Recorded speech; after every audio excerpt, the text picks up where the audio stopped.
Hello guys, welcome back to my channel. চলে এসেছি hair spa tutorial video নিয়ে। তো তোমরা সকলে কেমন আছো? তো গাইজ, তোমরা যদি ভিডিওর মাধ্যমে কিছু শিখতে চাও তো অবশ্যই আমার ভিডিওগুলোকে খুব ভালোভাবে ফলো করো। তাই অনুরোধ করছি ভিডিওকে স্কিপ না করে সম্পূর্ণ ভিডিওটা দেখতে থাকো। তো চলো বেশি কথা না বলে ভিডিওটা শুরু করা যাক। তো প্রথমে ক্লায়েন্টকে খুব ভালোভাবে শ্যাম্পু করে নিতে হবে। নেওয়ার পরে চুলগুলোকে এইভাবে সেকশন করে নিতে হবে। তারপর অল্প অল্প চুল নিয়ে ক্রিমগুলোকে খুব ভালোভাবে হাত অথবা ব্রাশের সাহায্যে লাগিয়ে দিতে হবে। তো চলো দেখো আমি কিভাবে ক্রিমগুলোকে লাগাচ্ছি। প্রথমে ক্রিমগুলোকে স্ক্যাল্পে ভালো করে লাগিয়ে নিয়ে তারপরে চুলের পুরো লেন্থে আস্তে আস্তে টানতে হবে। এই যে তোমরা টানটা দেখতে পাচ্ছ, এই টানটা 10 থেকে 12 বার দেবে। দিলে পরে চুলে পরে খুব সুন্দর একটা শাইন এসে যাবে। তো এই শাইন আসলে কি হবে, চুলে খুব ভালো একটা স্মুথ এবং সিল্কি হবে। তো এইভাবে ক্রিমগুলোকে পুরো চুলে লাগিয়ে নিতে হবে। আর চুল শুকিয়ে গেলে তোমরা মাঝে মাঝে হালকা করে জল স্প্রে করে নিতে পারো।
এইভাবেই পুরো চুলে ক্রিম লাগানো হয়ে গেলে শুরু করতে হবে ম্যাসাজ।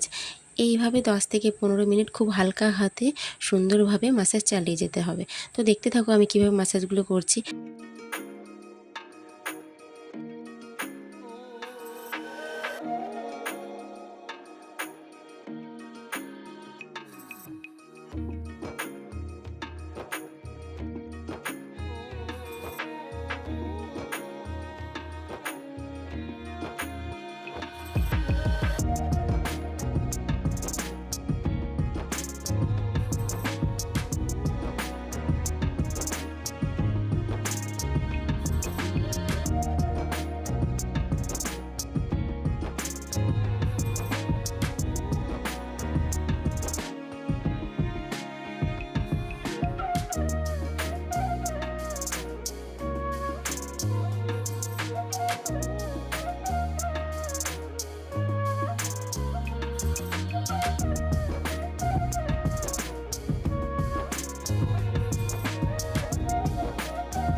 এইভাবে 10 থেকে 15 মিনিট ম্যাসাজ করা হয়ে গেলে চুলগুলোকে ক্লিপ দিয়ে ভালো করে আটকে নিয়ে চুলে ক্যাপ লাগিয়ে 4 থেকে 5 মিনিট অপেক্ষা করতে হবে।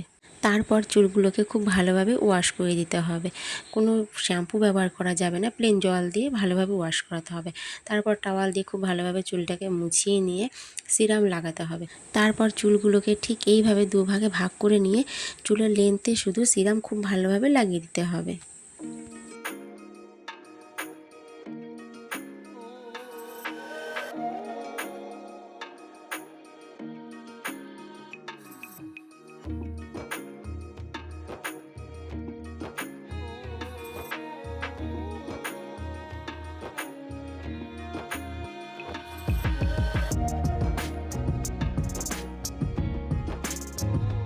তো চলো, এই হলো চুলের ফাইনাল লুক। তো আমার ভিডিওটি তোমাদের কেমন লাগলো? তো ভিডিও যদি তোমাদের ভালো লেগে থাকে অবশ্যই একটি লাইক এবং চ্যানেলটিকে সাবস্ক্রাইব করে দিও। তো চলো, দেখা হবে পরবর্তী অন্য কোনো ভিডিওতে। সকলে ভালো থেকো এবং সুস্থ থেকো।